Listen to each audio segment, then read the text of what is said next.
Imagine a man so feared on the battlefield that his very name made empires tremble. A warrior whose body bore so many scars from swords, spears, and arrows that there was not a single handspan of unmarked skin remaining. A commander who never lost a single battle in over 100 engagements against the mightiest armies of his time.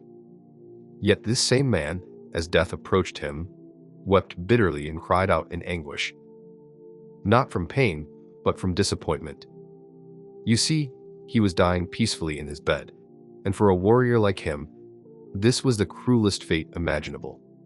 This is the story of Khalid Ibn al-Walid, a man who earned the title Sayfullah, the sword of Allah. His life reads like an epic tale that seems almost impossible to believe, yet every word is true. He was born into privilege and nobility in Mecca, raised among the elite of Arabian society. He mastered the arts of war from childhood, becoming one of the finest horsemen and swordsmen in all of Arabia. But in his early years, this exceptional warrior fought against Islam, using his brilliant tactical mind to inflict devastating defeats on the Muslims. Then something extraordinary happened. The man who had been one of Islam's most dangerous enemies became its greatest champion.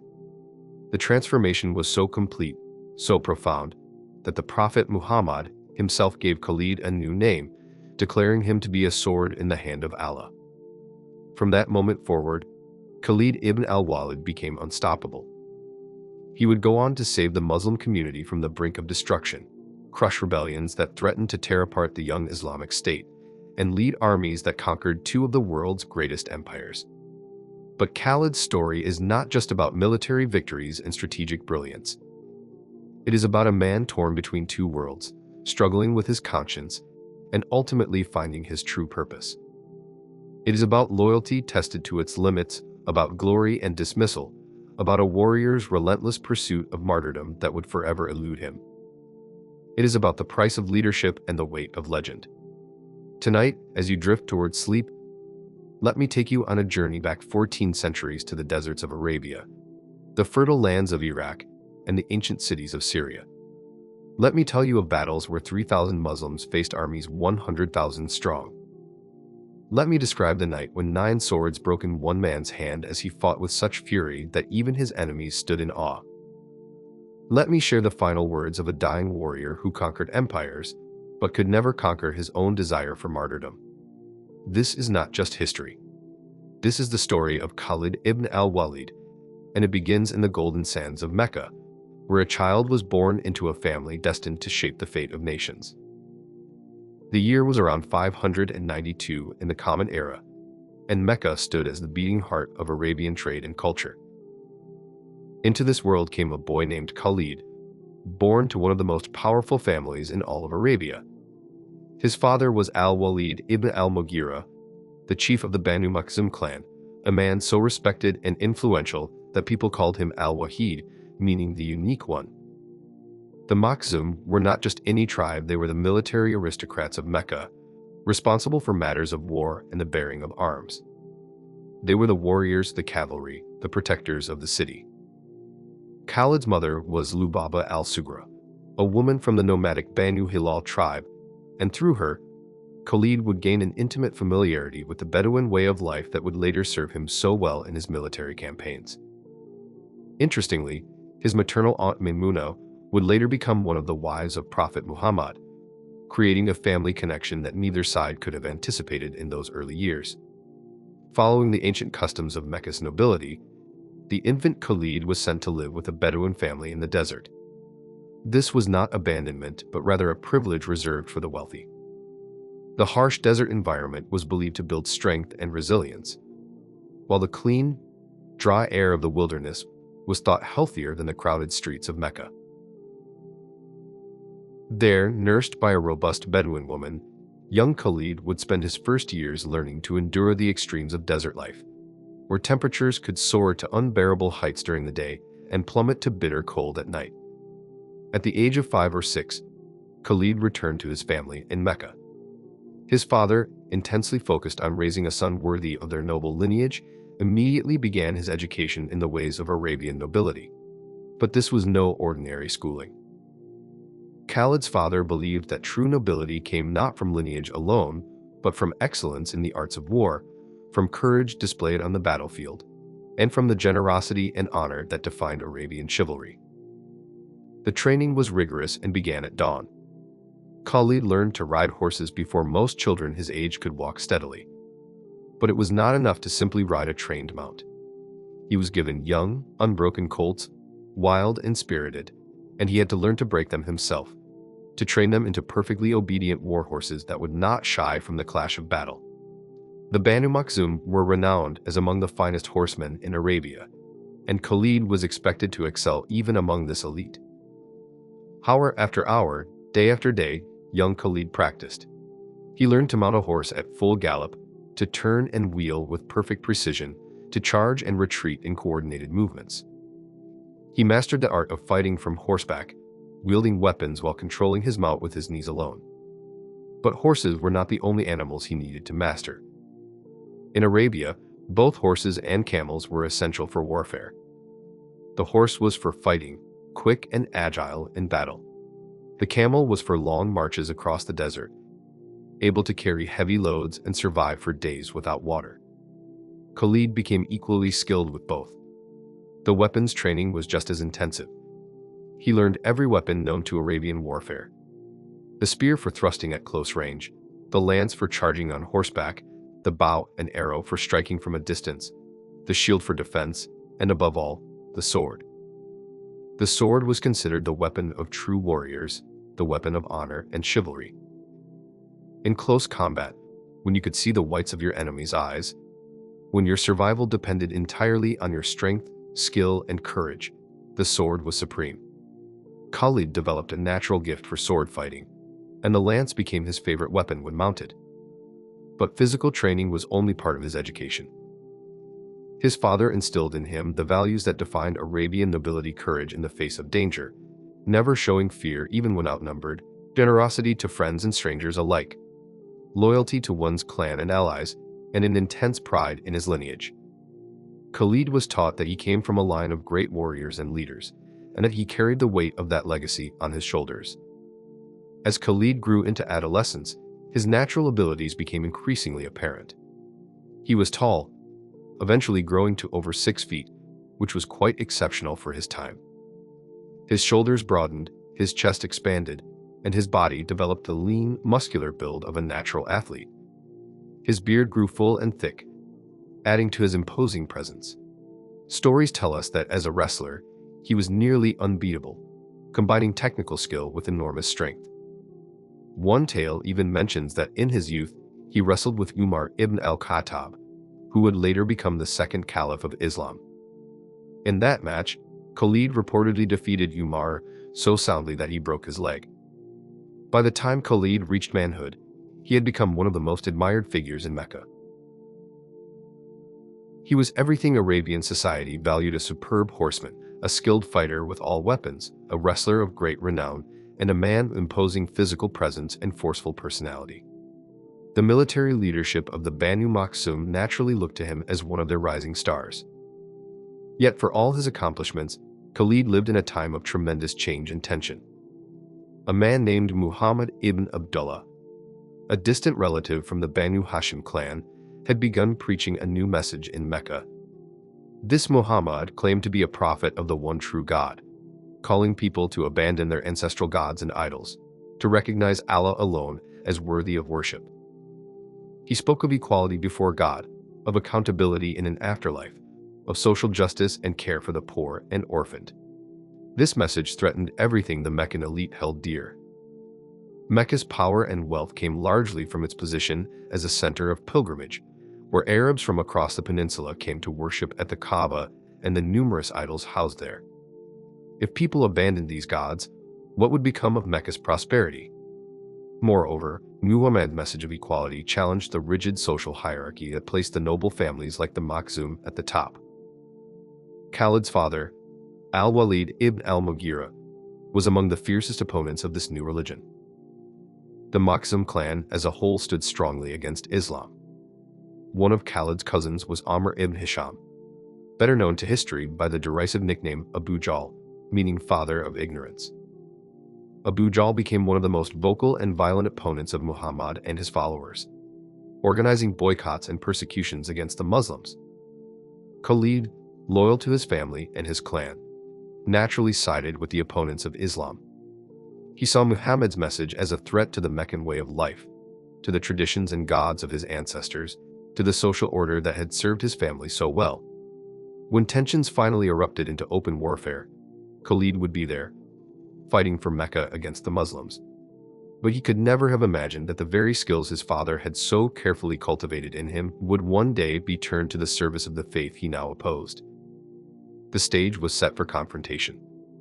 The Muslims, persecuted and oppressed in Mecca, had fled to the city of Medina to the north, where they found refuge and began building a new community. From there, they would challenge Mecca's power and influence. The first major battle came in the year 624 at a place called Badr, and there, against all odds, the Muslims achieved a stunning victory. Many of Khalid's relatives, including his cousin Abu Jahl, were killed in that battle. Khalid himself had not been at Badr, but the news of that defeat shook Mecca to its core. The Muslims, who had been driven from their homes, poor and few in number, had defeated the might of Mecca. It seemed impossible, yet it had happened. The Meccans thirsted for revenge, and they began preparing for another confrontation. This time, Khalid would be there. This time, he would have the chance to demonstrate the military genius that would later become legendary. The Battle of Uhud was approaching, and it would be Khalid's first real test on the battlefield. What no one knew was that the young cavalry commander of the Meccan army would deliver such a devastating tactical blow to the Muslims that the battle would become a case study in military brilliance. But he was fighting for the wrong side. The year was 625, and the tension between Mecca and Medina had reached a boiling point. The humiliation of defeat at Badr still burned in Meccan hearts, and the desire for revenge consumed them. The wealthy merchants of Mecca pooled their resources, using the profits from a caravan that had been protected from Muslim raiders to fund a military expedition. An army was raised, 3,000 strong, well-equipped, and determined to crush the Muslim community once and for all. Leading this force were the military elite of Mecca, and among them was 27-year-old Khalid Ibn al-Walid, commander of the cavalry. The Meccan army marched north toward Medina, their banners flying, their determination absolute. This would not be like Badr. This time they had superior numbers, better equipment, and a unified purpose. When news reached Medina that the Meccan army was approaching, Prophet Muhammad gathered his companions to consult on the best course of action. Some suggested remaining in Medina and fighting a defensive battle from within the city's fortifications. Others, particularly the younger men eager to prove their courage, argued for going out to meet the enemy in open battle. After much discussion, the Prophet decided to march out and meet the Meccans at Mount Uhud, a rocky hill just outside Medina. The Muslim army that assembled numbered only 700 men, less than a quarter of the Meccan force. But they had learned valuable lessons from Badr about strategy and positioning. The Prophet chose his ground carefully, positioning his forces with Mount Uhud at their backs. The mountain itself was a massive rocky outcrop with steep slopes and rugged terrain. To secure the Muslim army's rear, the Prophet positioned 50 archers on a strategic hill called Mount Ainain, which provided a commanding view of the battlefield and protected against any flanking maneuver from behind. The Prophet's instructions to these archers were crystal clear and emphatic: defend our backs with your arrows. Do not let anyone approach us from behind. Whether we win or lose, do not leave your positions under any circumstances. Even if you see us being slaughtered, do not come to help us. Even if you see us winning and collecting spoils, do not come down. The two armies met at dawn. The Meccan army spread out in battle formation on the plain before Mount Uhud. Abu Sufyan, the overall Meccan commander, deployed his forces with practiced efficiency. The infantry formed the center, protected by the best warriors of Mecca. On the wings were mounted troops, and commanding the cavalry on the right wing was Khalid ibn al-Walid. Khalid surveyed the battlefield with the eye of a born strategist. He immediately spotted the archers on Mount Ainain protecting the Muslim rear. He understood instantly that this position was the key to the entire Muslim defensive plan. If those archers could be removed, the Muslim army could be attacked from behind. But how to reach them? A frontal assault up that hill would be suicide, and the Muslim main force stood between his cavalry and that strategic position. The battle began with individual combat between champions from each side, as was the Arabian custom. Then the two armies crashed together in earnest. The fighting was fierce and bloody from the very start.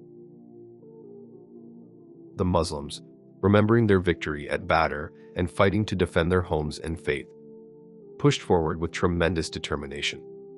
The Meccan army, larger and better equipped, but carrying the weight of their previous defeat, began to give ground. Khalid watched from the cavalry wing as the battle developed. He saw the Meccan lines beginning to waver, saw some of his fellow Meccans starting to fall back. The Muslim forces were pushing hard, their momentum building.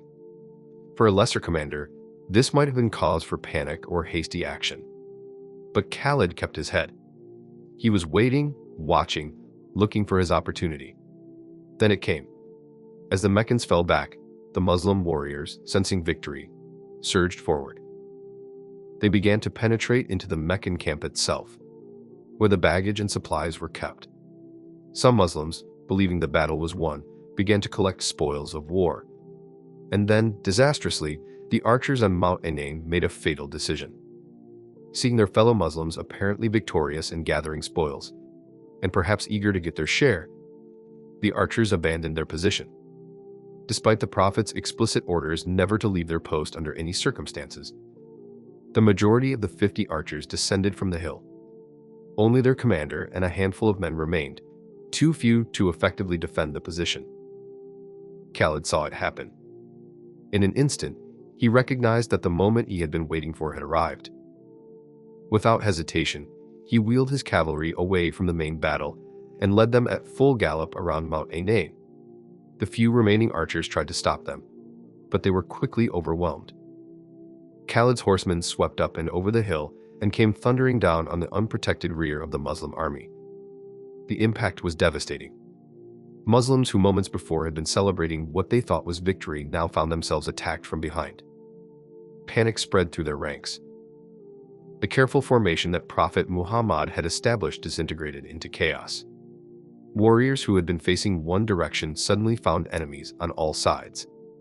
Khalid showed no mercy. His cavalry cut through the confused Muslim ranks like a scythe through wheat. The Meccan infantry, seeing what was happening, rallied and counterattacked. The battle swung completely in Mecca's favor. Muslim warriors who had been chasing fleeing Meccans now found themselves surrounded and fighting for their lives. By a single brilliant tactical maneuver, Khalid ibn al-Walid had dead carnage was terrible. Hamza ibn Abdul Muttalib, the Prophet's beloved uncle and one of the mightiest warriors among the Muslims, was killed by a javelin thrown by an Ethiopian slave named Washi. Musab ibn Umar, who carried the Muslim banner, was struck down. One by one, the leading Muslim warriors fell. The Prophet Muhammad himself was wounded, his face cut by a sword blow, one of his teeth broken, and he was knocked into a pit. Blood flowed from his wounds as his companions desperately fought to protect him and extract him from the trap.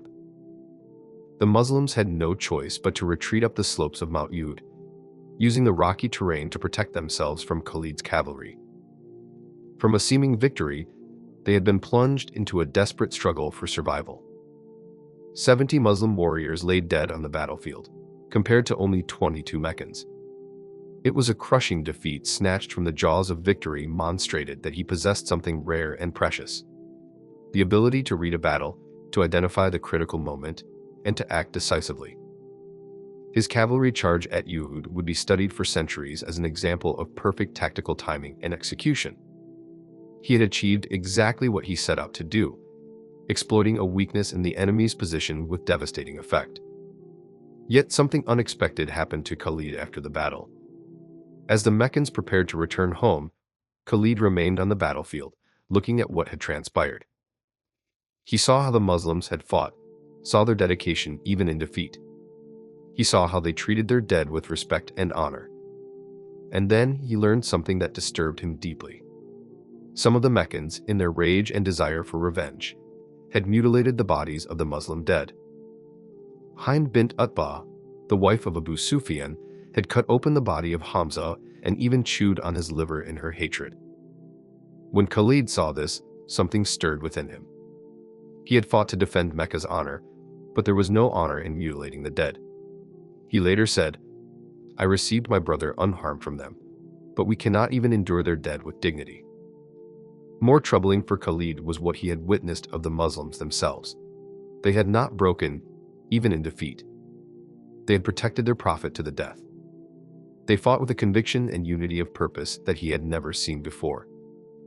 These were not the fractious tribes he knew from ordinary Arabian warfare, who fought for plunder or tribal honor. These Muslims were fighting for something else, something he did not fully understand. They believed in their cause so deeply that death held no terror for them. As Khalid rode back to Mecca with the victorious Meccan army, he carried these troubling thoughts with him. He had proven himself a military genius, yes. He had delivered a crushing defeat to the Muslims. But he had also seen something in those Muslims that he could not quite dismiss. The seed of doubt had been planted, though it would be years before it would fully grow. Khalid did not know it yet, but the victory at Uhud would be his last against the Muslims. The path ahead, though he could not see it, would lead him to an entirely different destiny. The brilliant cavalry commander who had shattered the Muslim ranks at Uhud would one day lead Muslim armies to victories that would shake empires.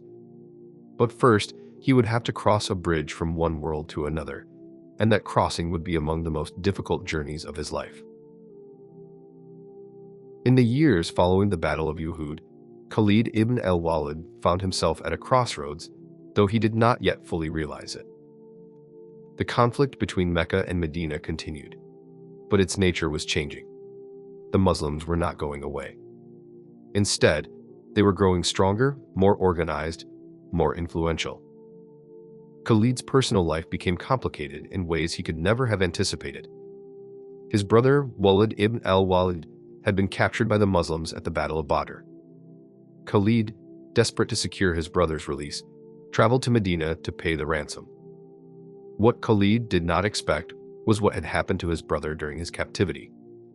Walid had spent time among the Muslims, talking with them, learning about their faith, and something had changed in his heart. By the time Khalid arrived to free him, Walid had embraced Islam. Khalid was shocked and angry. He felt betrayed. "If you become one of them," he confronted his brother, "why did you make us pay a ransom? Do you have no respect for the memory of our father?" Walid's response struck at something deep within Khalid's soul. "I have already abandoned it," Khalid, his brother, said calmly. "I abandoned the old ways. And the more I let go, the more my inner voice guided me to this path. God willing, one day you too will let go. You will see what I have seen." The brothers parted ways, but Walid's words lingered in Khalid's mind. Because of Khalid's protection and influence in Mecca, Walid was the only Muslim allowed to come and go freely in the city. This strange situation, where the fierce warrior who had crushed the Muslims at Uhud was protecting a Muslim convert, became a source of tension and confusion for Khalid. Then came the Treaty of Hudaybiyah in 628, a pivotal moment in the history of Islam. The Muslims made a peaceful pilgrimage to Mecca, and the Meccans negotiated a treaty that established peace between the two communities and recognized the Muslims as a legitimate political entity. Khalid was assigned to lead a cavalry force to intercept the Muslim pilgrims. He positioned his forces at a place called Usfan, ready to stop them by force if necessary. As he watched the Muslim column approach, something extraordinary happened. Khalid saw the Muslims stop for prayer. He watched as Prophet Muhammad led his companions in the midday prayer with perfect calm and serenity, as if he had not a care in the world, as if there were no hostile force watching them. Khalid later recalled his thoughts in that moment. "I considered launching a surprise attack on them right then. They were vulnerable, completely focused on their prayer. We could have scattered them easily." But something held him back. Then, when the time came for the afternoon prayer, Muhammad led his companions in a different manner. This was Salat al-Khawf, the prayer of fear, a special format designed for praying while under threat.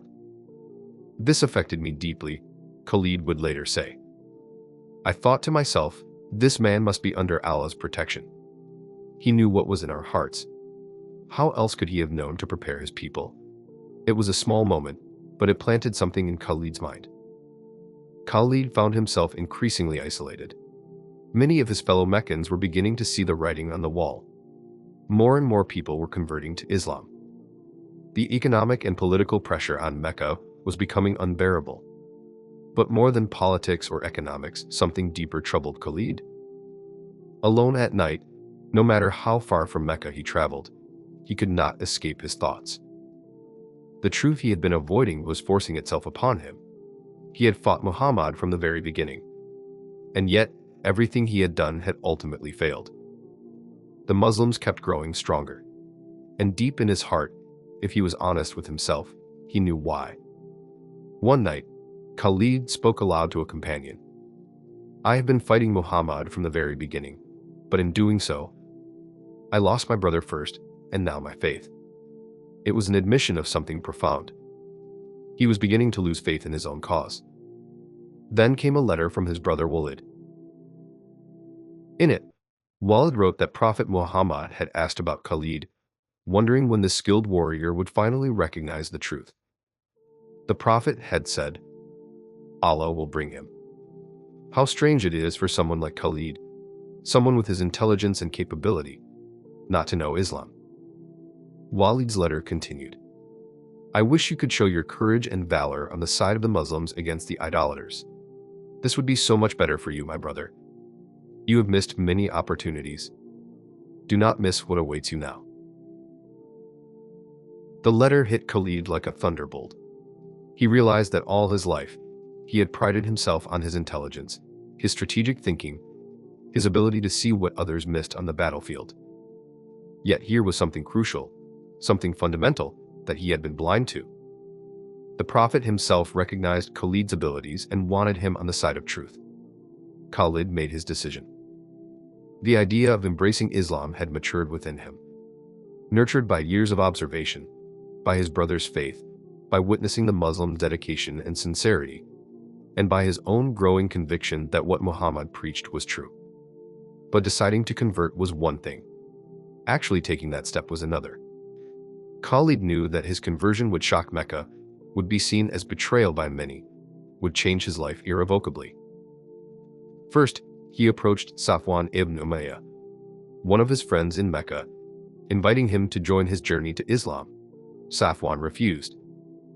Then Khalid went to Ikrimah ibn Abu Jahl, the son of his deceased cousin. Ikrimah also declined.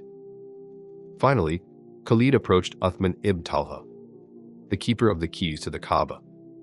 When Khalid explained his intention, Uthman's response was immediate and enthusiastic. Yes, I will go with you. As fate would have it, when they reached a place called Hada on their journey to Medina, they encountered another traveler heading in the same direction. Amr ibn al-As, one of the shrewdest and most capable men in Arabia. Like Khalid, Amr concluded that Islam was the truth and was on his way to convert. The three of them continued together, three of the most capable men in Arabia, all coming to submit themselves to a faith they had once opposed. The journey gave Khalid time to reflect. He was about to cross a threshold from which there would be no return. Everything he had been, everything he had fought for, the honors he had won, the reputation he had built, all would be left behind. But more than that, he would have to face the Muslims whose companions he had killed, whose families he had destroyed at Uhud. Would they accept him? Could they forgive him? As they approached Medina, Khalid dressed in his finest clothes. If he was going to meet the Prophet, he would do so with dignity and honor. His brother Walid came out to meet them. Hurry, Walid said with barely contained excitement. The Prophet has been informed of your arrival and he is overjoyed. He is waiting for you now. Go quickly. Khalid's hands trembled slightly as he prepared himself. This was it.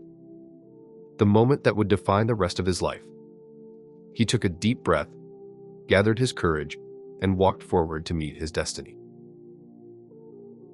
Khalid ibn al-Walid entered the presence of the Prophet Muhammad with a mixture of determination, nervousness, hope, and perhaps a touch of fear.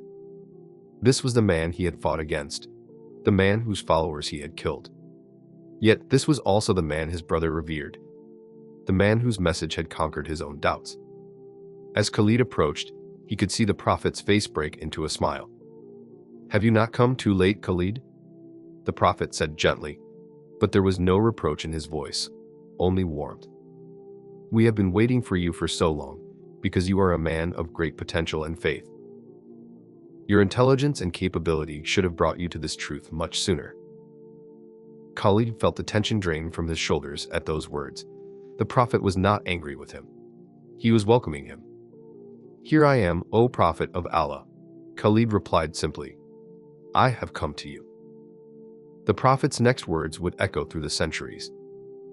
"From now on, you will be one of the swords of Allah. You will neither rise for oppression nor rest in it. You will fight only in the path of truth." It was both a title and a prophecy. Khalid would soon become known as Sayfullah, the sword of Allah. In the presence of witnesses, Khalid recited the Shahada.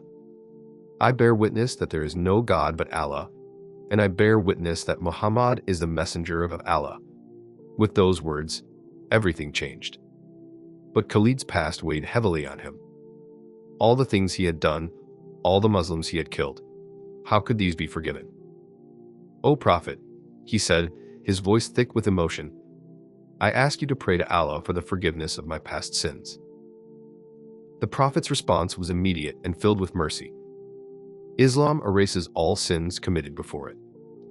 When a person accepts Islam sincerely, Allah wipes away everything that came before. But seeing that Khalid still seemed troubled, the Prophet raised his hands to the heavens.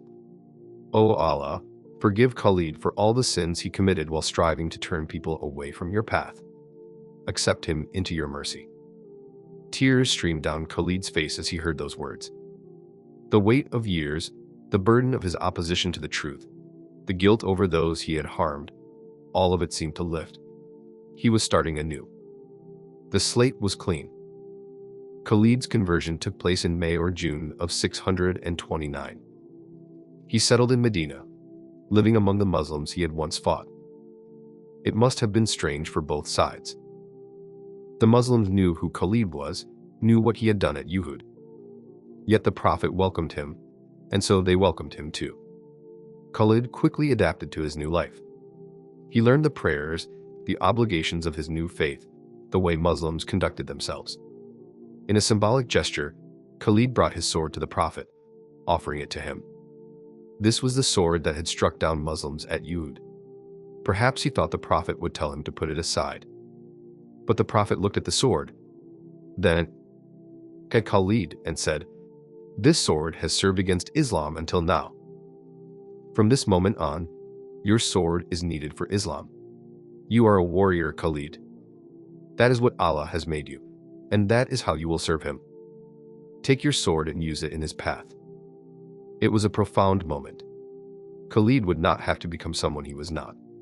His skills, his experience, his genius for warfare, these were not sins to be discarded, but gifts to be redirected. The Prophet recognized that Islam needed warriors like Khalid. One story illustrates the unique relationship between Khalid and the Prophet. One day, the Prophet was having his beard trimmed. The companions present were collecting the hair as a blessed memento. Khalid also took some of the Prophet's hair and beard, but he did something special with it. He placed it carefully inside his turban, sewing it into the fabric so that it would always be with him. From that day forward, wherever Khalid went, he carried that blessed hair with him.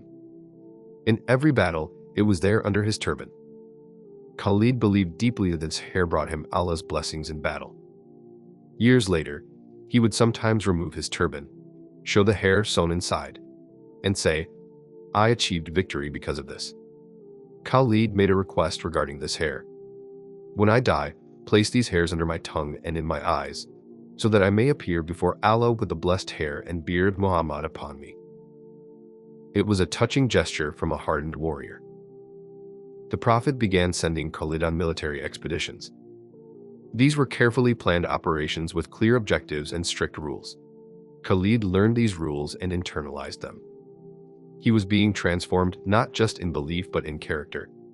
Then came the test that would establish Khalid's reputation and earn him his famous title: the Battle of Mu'tah. In 629, the Prophet Muhammad had sent an emissary with a peaceful message to the Byzantine governor of Busra in Syria. But Shurahbil ibn Amr al-Ghassani, a Byzantine vassal ruler, intercepted and executed the messenger. This was an act of war. Throughout history, the sanctity of messengers had been respected. To kill an envoy was to declare that no dialogue, no peace was possible.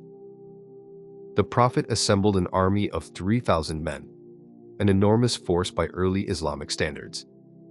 Understanding the danger, the Prophet did something unusual. He appointed not one commander but 3 in succession. Zayd ibn Haritha will command you. If Zayd falls, then Ja'far ibn Abi Talib will take command. If Ja'far falls, then Abdullah ibn Rawaha will command.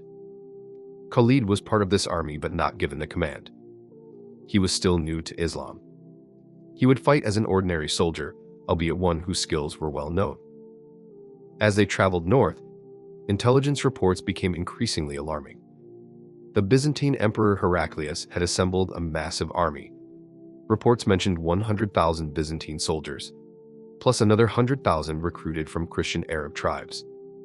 200,000 against 3,000. When the Muslim commanders heard these reports, some suggested sending word back to the Prophet for instructions or reinforcements. But Abdullah ibn Rawaha spoke with fierce conviction. By Allah, what we are seeking is one of 2 excellent things: either victory or martyrdom. We do not fight with numbers or strength or equipment. We fight with this faith that Allah has honored us with.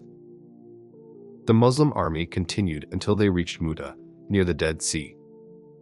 There they found the Byzantine army waiting, spread across the landscape in seemingly endless ranks. The sight must have been overwhelming.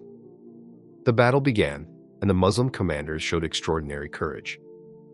Zayd took the white banner and led the charge. He fought with tremendous bravery, but the numbers were overwhelming. Zayd was struck and fell, dying while still clutching the banner. Ja'far immediately seized the falling banner. He pressed forward, fighting from horseback. When his right hand was cut off, he held the banner with his left. When his left hand was cut off, he held the banner between the stumps of his arms, refusing to let it fall. Finally, he too was overcome and fell, having received more than 50 wounds. Abdullah ibn Rawaha now took the banner. He too fought with incredible valor, charging into the Byzantine lines. He too fell, becoming the 3rd commander to achieve martyrdom. The banner was falling. 3 commanders killed. The army surrounded, facing destruction. This was the moment when everything hung in the balance. Thabit ibn Arqam grabbed the falling banner but knew he was not the man to lead. He looked for Khalid. "Take the banner, Khalid. You are more worthy than I am." But Khalid refused. "No. You have been with the Prophet longer than I have. You are more deserving." Thabit understood the situation. "By Allah, I am not taking it. I took it only to choose someone worthy, and I choose you. You are a man of war, Khalid. We need your skill now." The soldiers urged Khalid to take command. Finally, he took the white banner. In that moment, the course of the battle began to shift. Khalid assessed the situation with his military mind. The Muslims were completely surrounded. A direct retreat would turn into a massacre. He needed to disengage without it becoming a rout. But how? Night was falling, and Khalid made his decision. Under cover of darkness, he reorganized his forces. He ordered the rear guard to move to the front, and the right flank to move to the left. He brought forward troops held in reserve. All night long, he kept the army moving, shifting positions, making noise, raising dust. When dawn broke, the Byzantine commanders looked out and saw something that confused them. The formations looked different. The banners were in different positions. The faces at the front were not the same. It appeared as though reinforcements had arrived during the night. The Byzantines grew cautious. If reinforcements had arrived, perhaps this was a trap. The Byzantine commanders, despite their overwhelming numerical superiority, hesitated. Khalid seized this psychological advantage. He ordered his forces to engage in brief, sharp attacks, then withdraw in organized fashion. It was not a panicked retreat but a fighting withdrawal, done in stages, always keeping formation. The Muslims would attack, inflict casualties, then pull back. The fighting was intense beyond description. Khalid himself was at the thickest part of every engagement. The historical sources tell us something extraordinary. During this battle, Khalid broke 9 swords. 9 different blades shattered or bent from the force and fury of his fighting. Each time a sword broke, he grabbed another and continued fighting. Imagine the intensity of combat required to break 9 swords in a single battle. Khalid fought as a man possessed, protecting his soldiers, holding the line, giving them time to withdraw in order. His arms must have ached, his body covered in sweat and blood. But he never stopped, never faltered. The Byzantine commanders, fearing a trap, made the decision not to pursue too closely.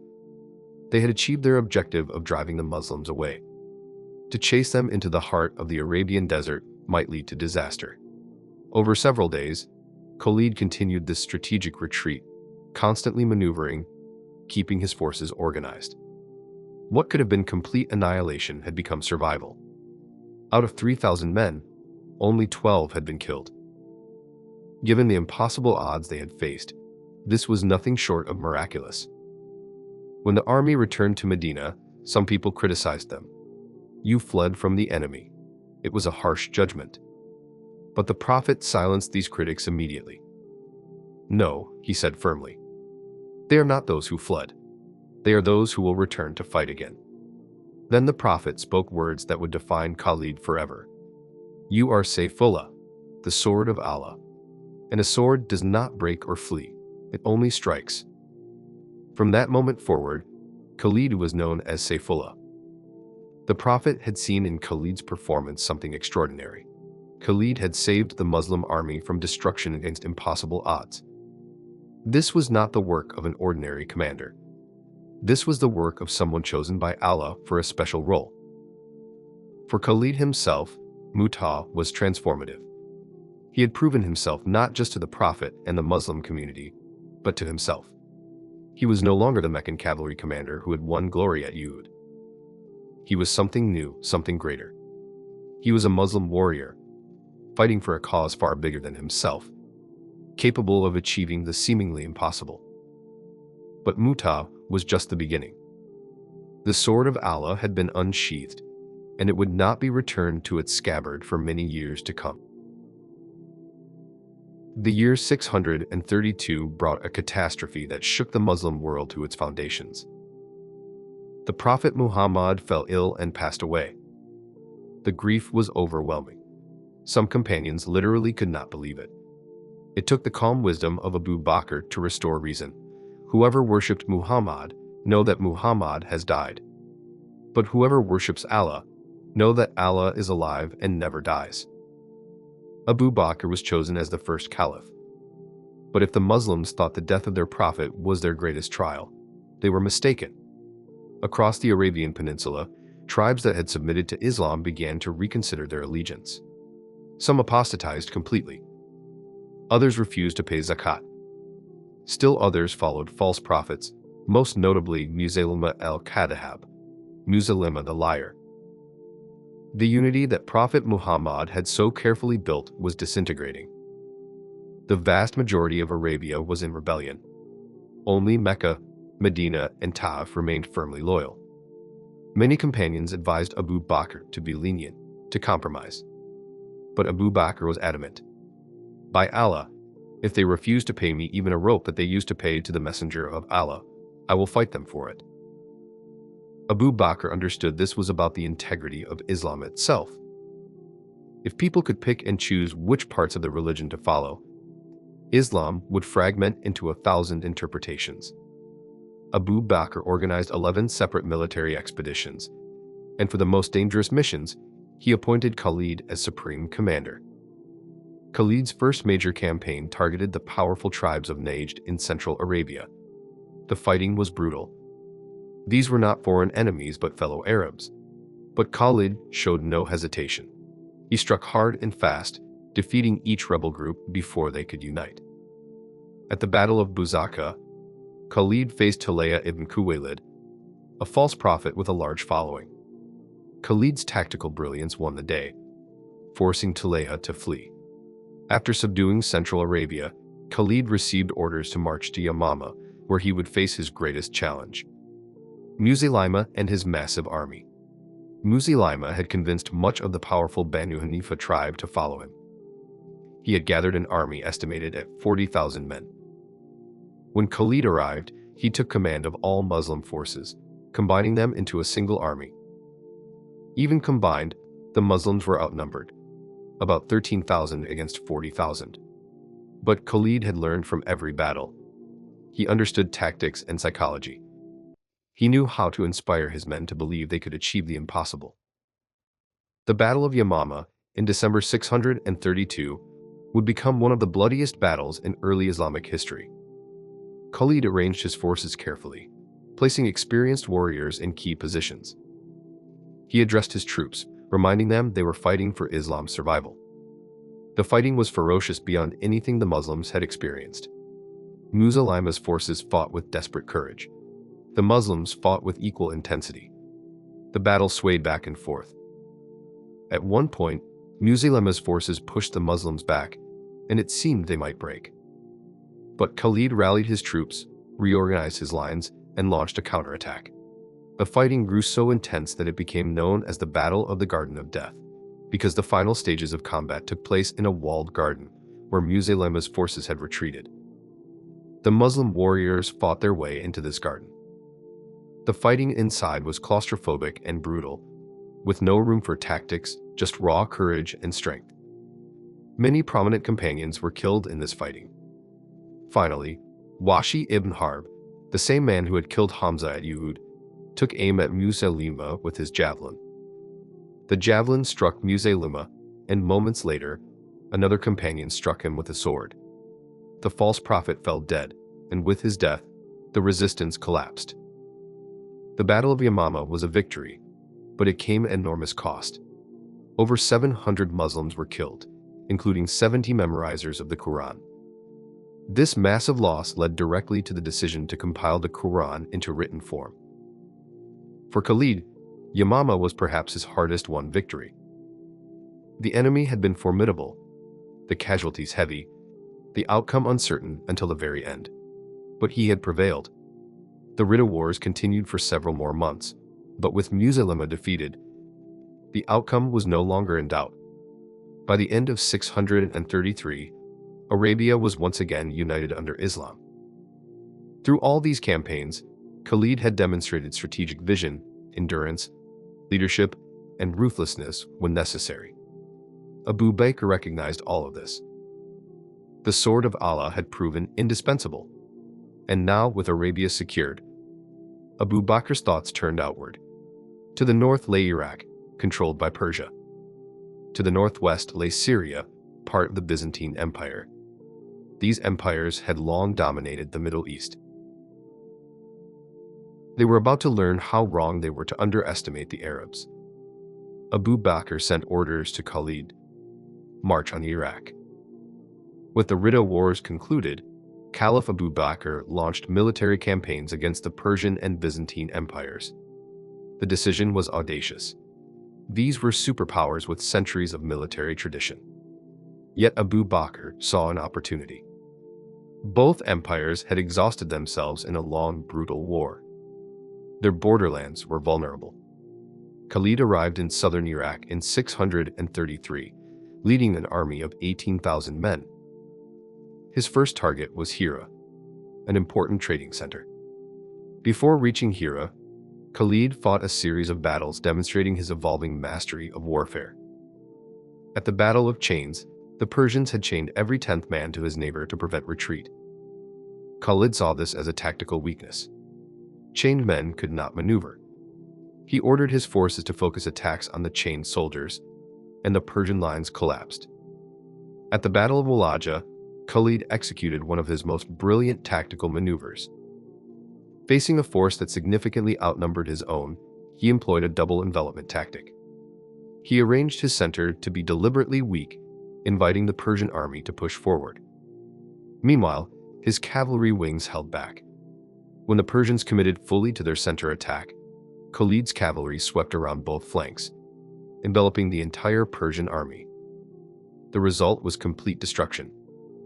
At al-Walid, the fighting was so fierce that the river literally ran red with blood. Within 3 months, Khalid had conquered much of southern Iraq. Cities that had stood for centuries fell to his forces. The speed and completeness of his success astonished everyone.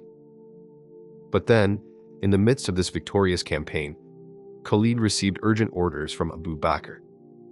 The Muslim forces in Syria were facing difficulty against the Byzantines. Abu Bakr wanted his best commander in Syria. Khalid was ordered to leave Iraq immediately. What followed was one of the most remarkable forced marches in military history. Khalid had to cross the Syrian desert, an inhospitable wasteland most armies avoided. The standard route went through northern Mesopotamia, taking many weeks. Khalid needed to get to Syria quickly. He chose to march straight across the desert. Khalid hired Bedouin guides who knew the desert paths and water sources. He prepared meticulously, ensuring sufficient water was carried. Then, in March 634, he set out with his most mobile troops. The march tested his forces to their limits. Days were scorching hot, nights bitterly cold. Water was strictly rationed. Men and animals suffered from thirst and exhaustion. The desert seemed endless. But Khalid drove them on, setting an inhuman pace. He covered a distance that normally took weeks in just 5 days. Khalid arrived to find Muslim forces besieging Damascus, divided under multiple commanders. The siege had been ongoing for months without success. Khalid quickly took charge, coordinating the different forces into unified command. Under his leadership, the siege intensified. Damascus fell in September 634, marking the first major Byzantine city under Muslim control. The fall of Damascus sent shockwaves through the Byzantine Empire. Emperor Heraclius realized he had underestimated the Muslims gravely. He began assembling a massive army to reclaim Syria and crush the Muslim forces, a force estimated at anywhere from 80,000 to over 200,000 men. The Muslims, receiving intelligence about this mobilization, understood a decisive battle was approaching. They agreed to consolidate forces and meet the Byzantine army with a united Muslim front. The location they chose was near the Yarmouk River. The stage was set for one of the most significant battles in human history, a battle that would determine whether the young Islamic State could survive against the full military might of the Byzantine Empire. The Battle of Yarmouk, greatest victory. The summer of 636 was unbearably hot in the Levant. In the Yarmouk River Valley, 2 armies assembled representing 2 very different worlds. On one side stood the Byzantine Empire, Christian, sophisticated, powerful. On the other stood the Muslims, followers of a faith barely 15 years old. The Byzantine army was enormous. Emperor Heraclius had staked everything on this confrontation. If the Muslims won, Byzantine control of Syria would be lost. If the Byzantines won, the Muslim threat would be broken. Against this force stood the Muslim army, numbering between 24,000 and 40,000, under nominal command of Abu Ubaidah ibn al-Jarrah. But everyone knew the real military leadership lay with Khalid ibn al-Walid. Abu Ubaidah, recognizing Khalid's superior tactical abilities, had essentially given him operational command. This arrangement worked because both men were humble. Khalid spent days studying the terrain and planning his strategy. The landscape around Yarmouk was treacherous, with steep ravines and rocky outcrops.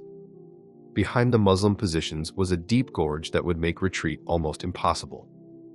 Khalid deliberately positioned his army with this gorge at their back, removing any possibility of his soldiers thinking about escape. They would win or die here. He organized his forces with meticulous care.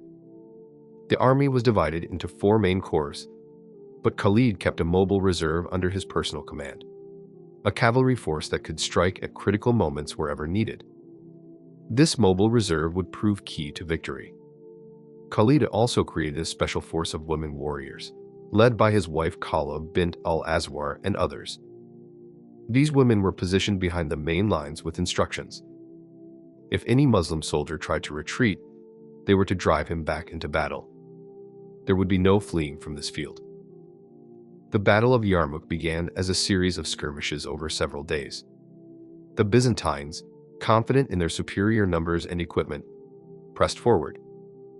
They had heavy cavalry, archers in disciplined formations, infantry with large shields, and all the machinery of professional warfare. The Muslims fought with desperation and faith.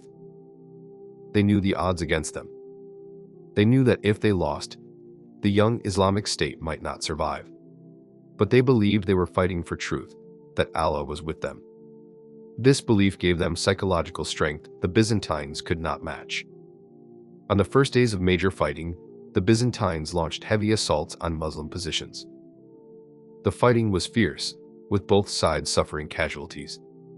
Khalid kept moving along the lines, appearing wherever fighting was hottest, rallying his troops, leading counterattacks, always visible.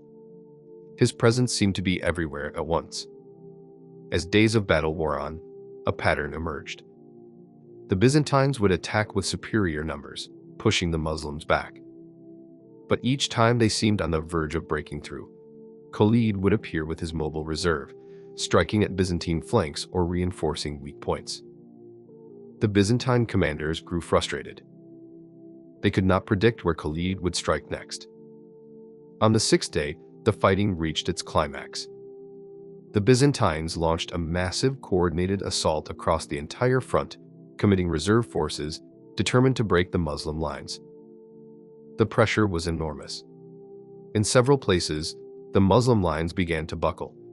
Some soldiers began to fall back. This was when the women warriors came into action. They rushed forward, stopping the retreating Muslims. "Where are you going?" they shouted. "Do you flee from paradise? Do you abandon your brothers?" Some accounts say these women struck the retreating men with tent poles, driving them back toward the enemy. The message was clear. Death in battle was preferable to the shame of retreat. Rallied by their own families, the Muslim soldiers turned and threw themselves back into the fight with renewed fury. But the situation was still desperate. The Byzantine heavy cavalry had broken through in one sector and threatened to roll up the entire Muslim line. Khalid saw this crisis developing. He gathered his mobile cavalry reserve and led them in a desperate charge directly at the Byzantine breakthrough. The collision was tremendous. Khalid himself fought at the head of his troops, his sword rising and falling, his presence inspiring superhuman efforts. The charge stopped the Byzantine breakthrough. Khalid's cavalry fought with such intensity that the Byzantines were pushed back. Their momentum halted.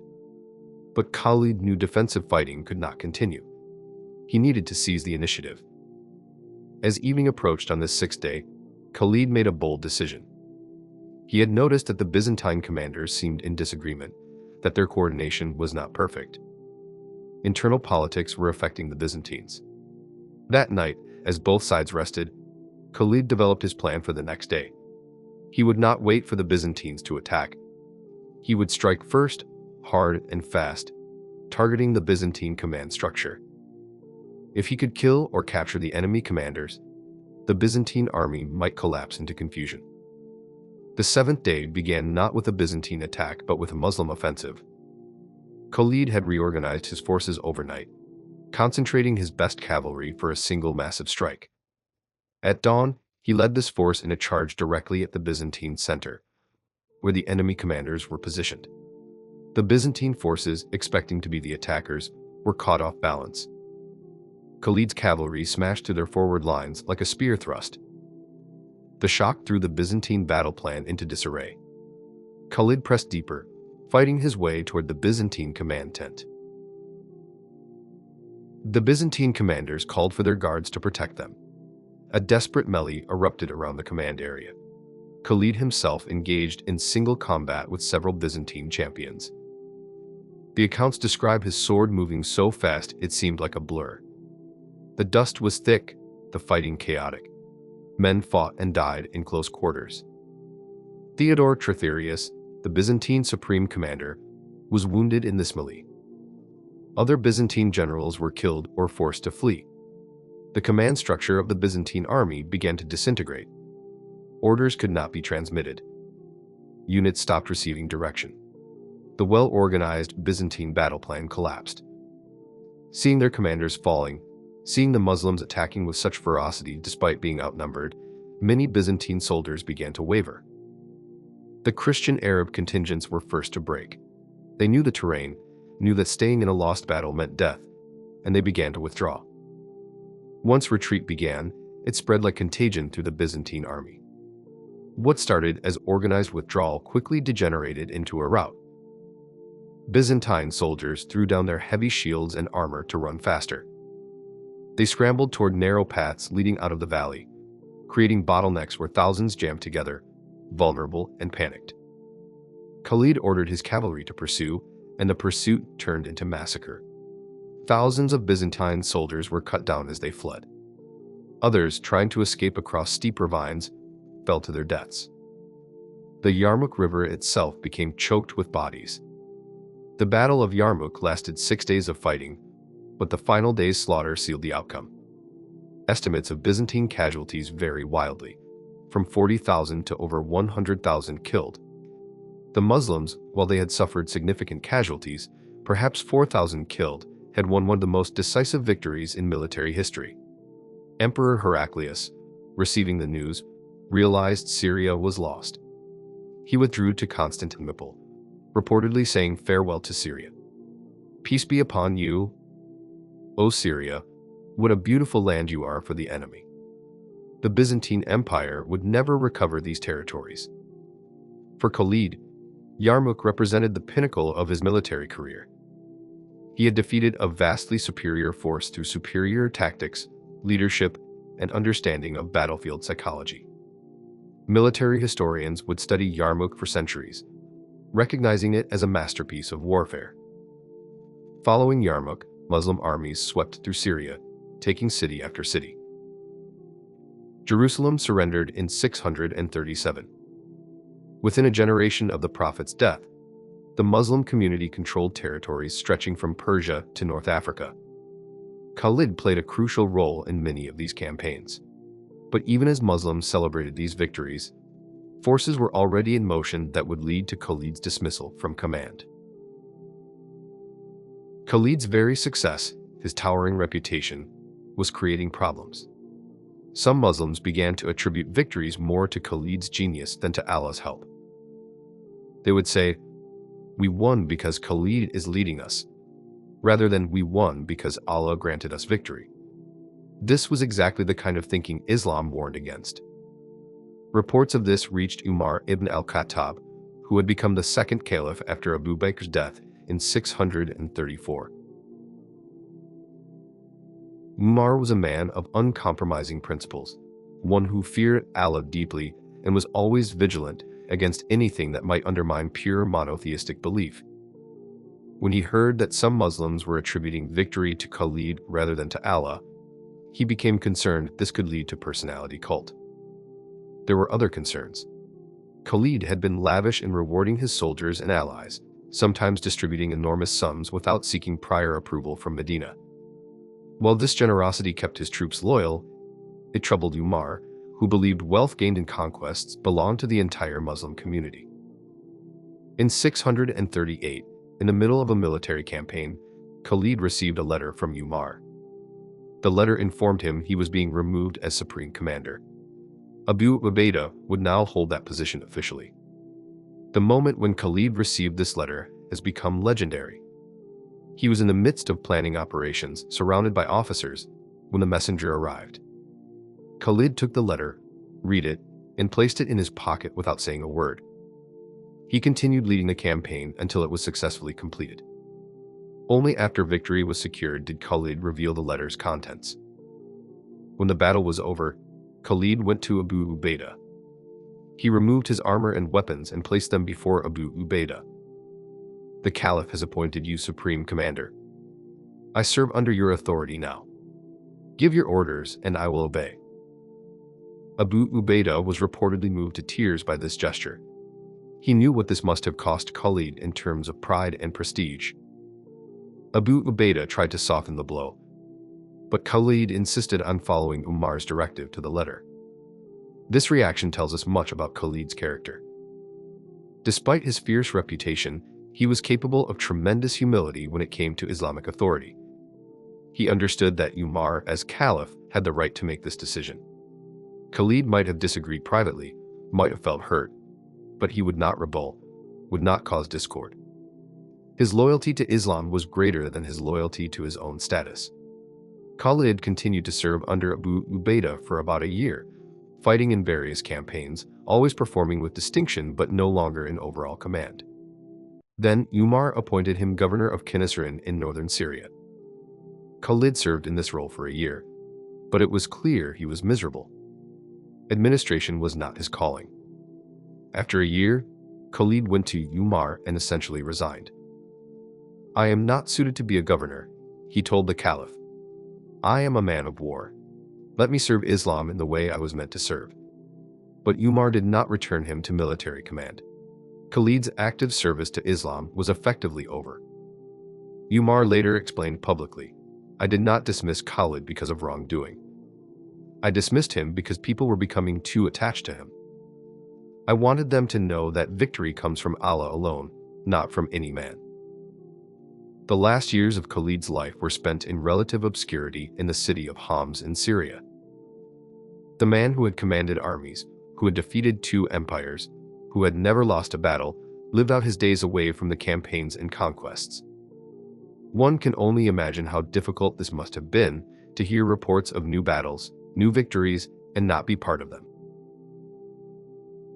In 642, at around 50 years old, Khalid fell seriously ill in Homs. The illness was grave enough that he knew his end was approaching. For a warrior who had spent his entire life dreaming of martyrdom on the battlefield, dying of illness in bed was cruel irony. All his life, Khalid had sought death in battle, had charged into the thick of fighting, hoping to meet his end as a martyr. Yet Allah had protected him through more than 100 battles. As Khalid lay on his deathbed, surrounded by family, the realization of how he would die filled him with sorrow deeper than any wound. This man, who had faced death countless times without fear, who had charged into armies that outnumbered his forces by tens of thousands, was now weakened by illness, confined to a bed. Suddenly, Khalid began to weep. Tears streamed down his weathered face. His family, distressed, tried to comfort him. "What is wrong? What causes you pain?" they asked, assuming he was suffering from his illness. But Khalid's tears were not from physical pain. They came from something far deeper, from a longing that had defined his entire life as a Muslim. In a voice filled with anguish and frustration, Khalid began to speak. "Oh, Khalid, Khalid," he said, speaking of himself in the third person. "You who could not become a martyr. The battlefields could not consume your flesh. There is no rank or status that you did not achieve, except martyrdom.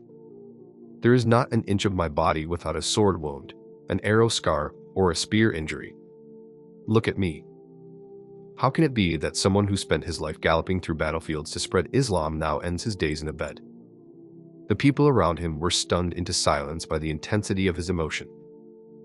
Here was Khalid Ibn al-Walid, the undefeated general, the man who had shaken empires, weeping not because he was dying, but because of how he was dying. "I always awaited death on the battlefield, on my horse, wielding my sword for Allah against the enemy," Khalid continued. "Yet here I am, dying in bed like cattle die. This is not the death I sought. This is not the end I dreamed of every time I charged into battle." His mind, in these final hours, went back to the battles that had defined his life. He began to speak of Yarmouk. Oh, the day of Yarmouk. The Yarmouk. His voice strengthened momentarily as the memory consumed him. Where human blood flowed like rivers in the valley. I can never forget that night, chilled by the biting frost, as I slept beneath my shield to protect myself from the pouring rain. He paused, his breathing ragged, but the memories kept flowing. That night, with my cavalry unit of Muhajirun, we anxiously awaited the morning to launch our attack. The cold, the tension, the knowledge that dawn would bring either victory or death. Oh, the Battle of Yarmouk. But then Khalid's thoughts turned from his own desires to the future of the Muslim community. Despite his personal anguish, he had not forgotten his responsibility to those who would come after him. His voice took on a different quality, urgent and commanding. "Oh, my kin, hold firmly to the spreading of Islam. These lands can only be protected by advancing Islam further. Do not fall into heedlessness." Yarmouk was our first great battle against the Byzantines. Many more battles will follow. The enemies of Islam have not disappeared. They have only been pushed back. You must remain vigilant, must remain strong. After a moment of silence, Khalid asked his family to help him sit up. They supported him, propped him against cushions. Then he made a strange request. "Bring me my sword." They brought him the weapon that had been his constant companion for so many years. Khalid took the sword in his trembling hands, feeling its familiar weight one last time. Then he made his final request. "When I die, give my horse to a brave warrior who can charge into danger on the battlefield. I will die with nothing but my horse and my sword. These are my only possessions of value. Dig my grave with this sword. For soldiers take delight in the clash of steel. Let even my grave be dug with a weapon, as is fitting for a warrior." It was poignant. Khalid, who had once been one of the wealthiest men in Mecca, who had led armies and governed provinces, was leaving behind only a horse and a sword. Everything else he had given away, spent on his soldiers, distributed to the needy, used in the service of Islam. Then Khalid spoke his final words, words that would echo through the centuries as a rebuke to those who waste their lives in ease while important work remains undone.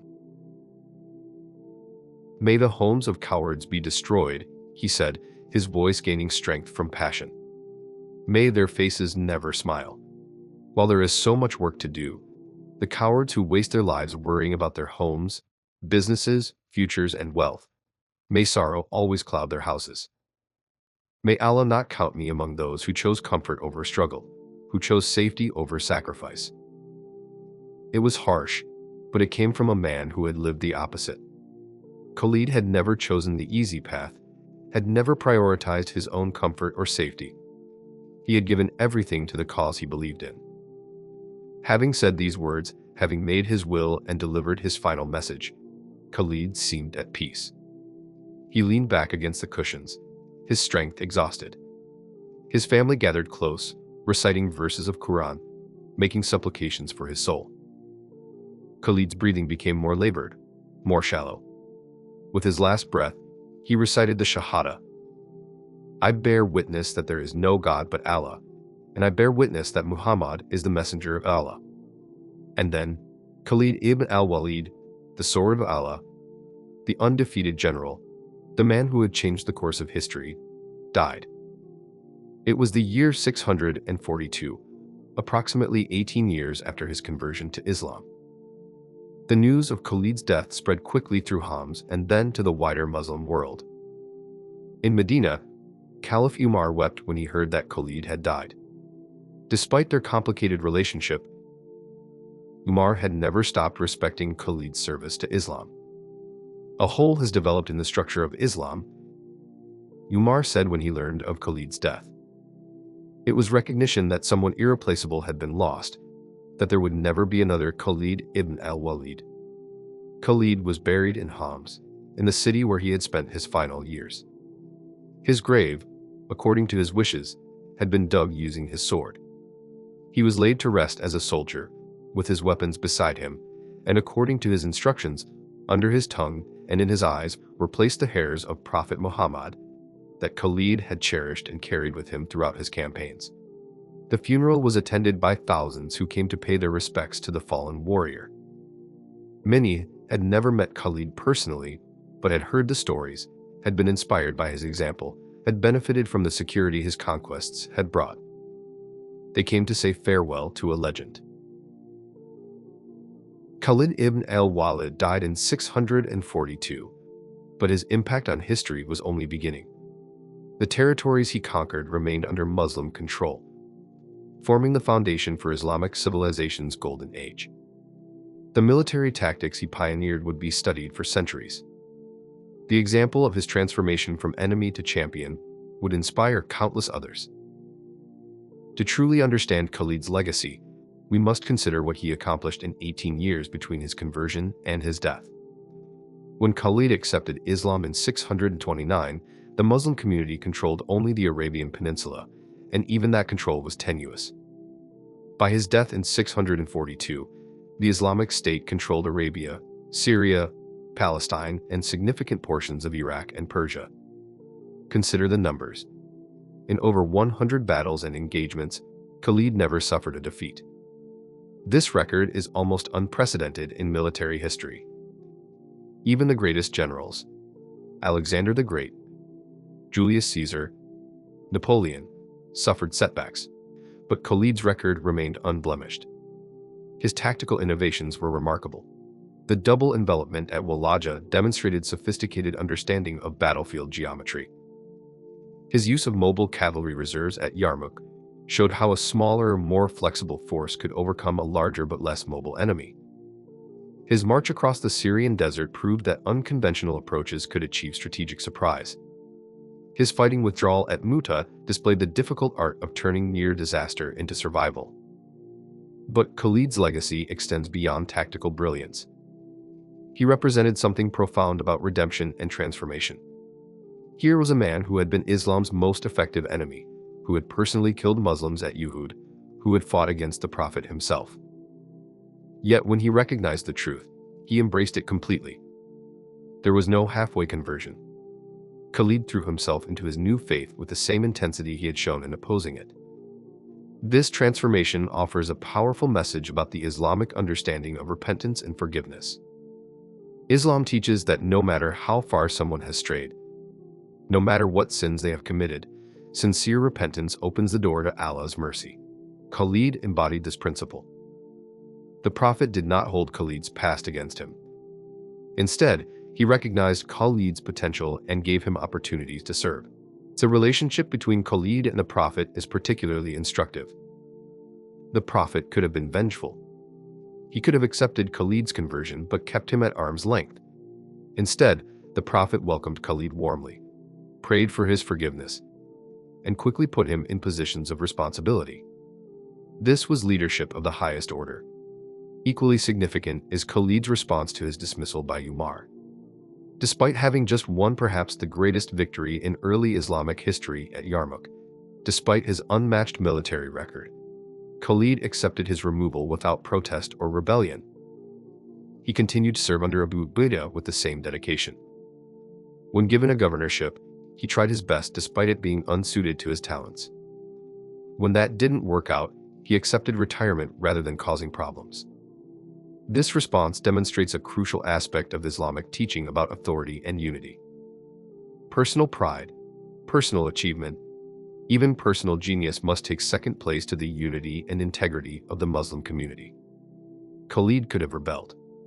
He had the loyalty of many soldiers. He could have created a split in the Muslim community, perhaps even a civil war. But he understood that such actions would harm Islam itself, and he loved Islam more than he loved his own status and reputation.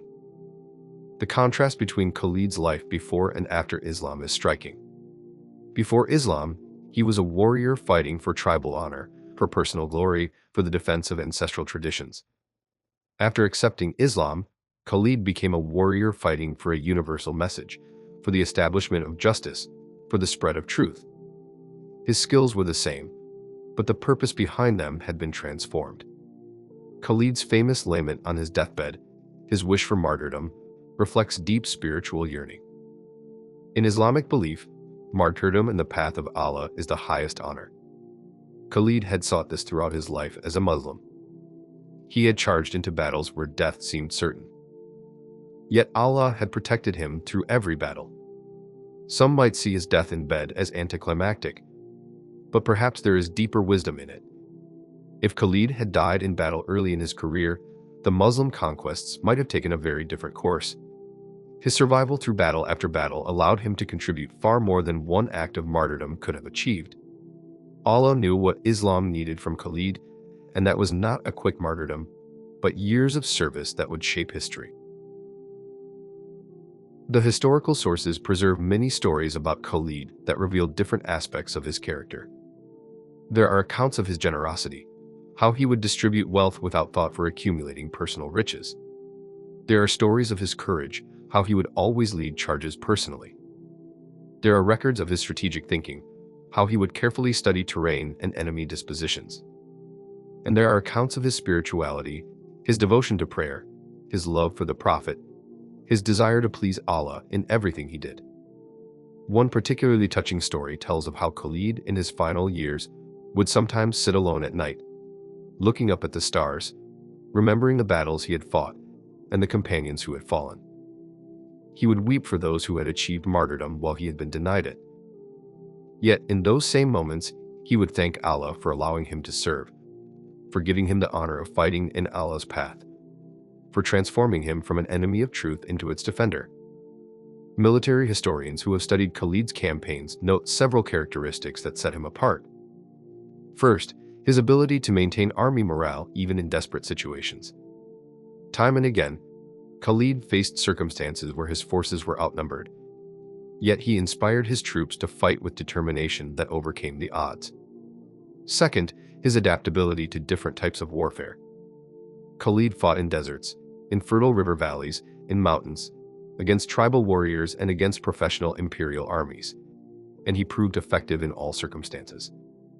Third, his understanding of the relationship between military operations and broader strategic objectives. Some modern historians try to diminish Khalid's achievements by suggesting the Byzantine and Persian empires were already weak. This argument does not withstand scrutiny. Yes, both empires had been weakened by their long war, but they still possessed vast resources, professional armies, fortified cities, and centuries of military experience. The Byzantines at Yarmouk outnumbered the Muslims significantly and had advantages of superior armor and equipment. Yet Khalid found a way to win. Moreover, if victory was inevitable, why did it require someone of Khalid's caliber to achieve it? Why were other Muslim commanders sometimes unsuccessful until Khalid arrived? The fact is that Khalid brought something special, a combination of tactical genius, strategic vision, inspirational leadership, and personal courage that turned potential defeats into victories. The title Sayfullah, Sword of Allah, is not merely honorary. In Islamic understanding, it represents recognition that Khalid was an instrument of divine will. His victories were ultimately Allah's victories, achieved through Khalid's agency, but by Allah's permission. This understanding is important because it keeps Khalid's achievements in proper perspective. He was a great man, but he was still just a man, dependent on Allah for success. This is why Umar's decision to dismiss Khalid, while painful, was ultimately correct from an Islamic perspective. Muslims must never place their ultimate trust in any human being. The community's faith must be in Allah alone. Khalid himself would have understood this principle, even if the personal impact was difficult to bear. In the centuries since Khalid's death, his reputation has only grown. He has become a symbol of Muslim military prowess, a reminder of the era when Muslim armies were expanding Islamic territory. His story has been told and retold in Arabic literature, Turkish epics, Persian poetry, and stories told to children across the Muslim world. The Sword of Allah has become an archetype, representing the ideal Muslim warrior. Brave, skilled, devoted to faith, and ultimately humble before Allah. But Khalid's story also contains lessons that extend beyond military matters. His transformation from opponent to champion teaches us about the power of recognizing truth and having courage to change. His response to dismissal teaches about dignity in disappointment, about placing community welfare above personal pride. His lifelong desire for martyrdom teaches about dedicating oneself completely to a cause greater than oneself.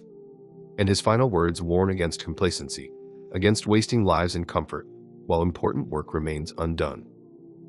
The Prophet Muhammad once said that in every age, there are those who renew the faith for the Muslim community. Khalid was certainly one of those renewers in his time. Through his military genius, he protected the young Muslim community when it was most vulnerable.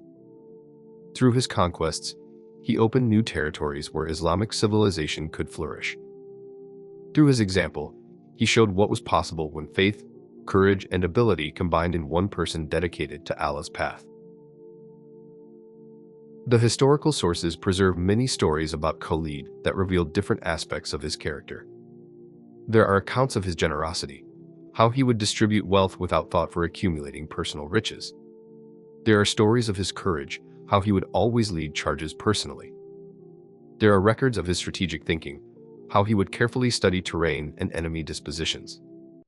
And there are accounts of his spirituality, his devotion to prayer, his love for the Prophet, his desire to please Allah in everything he did. One particularly touching story tells of how Khalid in his final years would sometimes sit alone at night, looking up at the stars, remembering the battles he had fought and the companions who had fallen. He would weep for those who had achieved martyrdom while he had been denied it. Yet in those same moments, he would thank Allah for allowing him to serve, for giving him the honor of fighting in Allah's path, for transforming him from an enemy of truth into its defender. Military historians who have studied Khalid's campaigns note several characteristics that set him apart. First, his ability to maintain army morale even in desperate situations. Time and again, Khalid faced circumstances where his forces were outnumbered, yet he inspired his troops to fight with determination that overcame the odds. Second, his adaptability to different types of warfare. Khalid fought in deserts, in fertile river valleys, in mountains, against tribal warriors and against professional imperial armies, and he proved effective in all circumstances. Third, his understanding of the relationship between military operations and broader strategic objectives. Some modern historians try to diminish Khalid's achievements by suggesting the Byzantine and Persian empires were already weak. This argument does not withstand scrutiny. Yes, both empires had been weakened by their long war, but they still possessed vast resources, professional armies, fortified cities, and centuries of military experience. The Byzantines at Yarmouk outnumbered the Muslims significantly and had advantages of superior armor and equipment. Yet Khalid found a way to win. Moreover, if victory was inevitable, why did it require someone of Khalid's caliber to achieve it? Why were other Muslim commanders sometimes unsuccessful until Khalid arrived? The fact is that Khalid brought something special, a combination of tactical genius, strategic vision, inspirational leadership, and personal courage that turned potential defeats into victories. The title Sayfullah, Sword of Allah, is not merely honorary. In Islamic understanding, it represents recognition that Khalid was an instrument of divine will. His victories were ultimately Allah's victories, achieved through Khalid's agency, but by Allah's permission. This understanding is important because it keeps Khalid's achievements in proper perspective. He was a great man, but he was still just a man, dependent on Allah for success. This is why Umar's decision to dismiss Khalid, while painful, was ultimately correct from an Islamic perspective. Muslims must never place their ultimate trust in any human being. The community's faith must be in Allah alone. Khalid himself would have understood this principle, even if the personal impact was difficult to bear. In the centuries since Khalid's death, his reputation has only grown. He has become a symbol of Muslim military prowess, a reminder of the era when Muslim armies were expanding Islamic territory.